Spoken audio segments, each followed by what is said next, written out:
আপনার খরচ করতে হয় যে বাড়ি কোনদিন পার্টি থাকতে পারে পথ দিয়ে যেখানে বাণিজ্য হয় যে বাড়ি থাকতে পারে। আমরা দেখছি হঠাৎ করে ৪৫ জনের পদোন্নতি। আমি মহাসচিবকে জিজ্ঞাসা করলাম কি ব্যাপার, হঠাৎ করে তোমরা ৪৫ জনের লোককে একসাথে এরকম পদোন্নতি।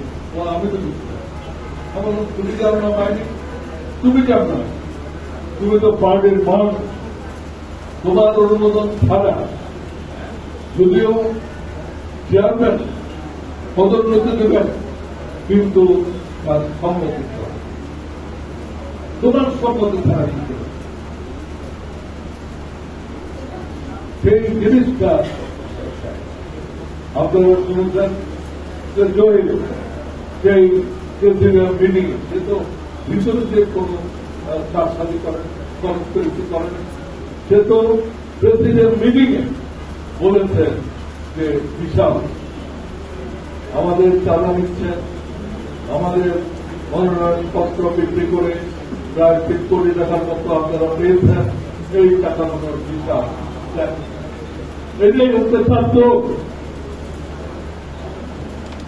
এবং আমাদের মোস্তফা সেই বিষয়ে একদম এগুলো জন্য মুজিবুর তার সাথে দেখা করে বলেছেন যে আমি আপনার সাথে থাকতে চাই, আপনার সাথে কাজ করতে চাই, কিন্তু একটি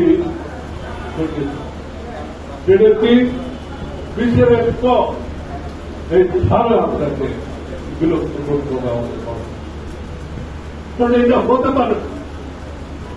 আপনি গণতন্ত্রের কথা বলবেন আর আপনার দলের গঠনতন্ত্রে আপনার সবচেয়ে বড় স্বৈরাচারী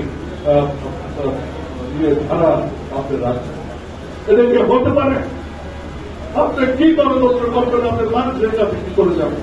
মানুষ যদি জিজ্ঞাসা করে আপনি গণতন্ত্রের কথা বলছেন, আপনার গঠনতন্ত্র কি আছে? আপনি কি খোদা হয়ে গেছেন? আজকে একটা কথা বলি, পেশার সাহেব যাকে অনেকে মনে করে যেহেতু আর্মি থেকে এসছে উনি একজন এটা যে কত বড় মিথ্যা আমি না। তিনি কোনদিন কোন সিদ্ধান্ত আমাদের সাথে আলোচনা তারা এমন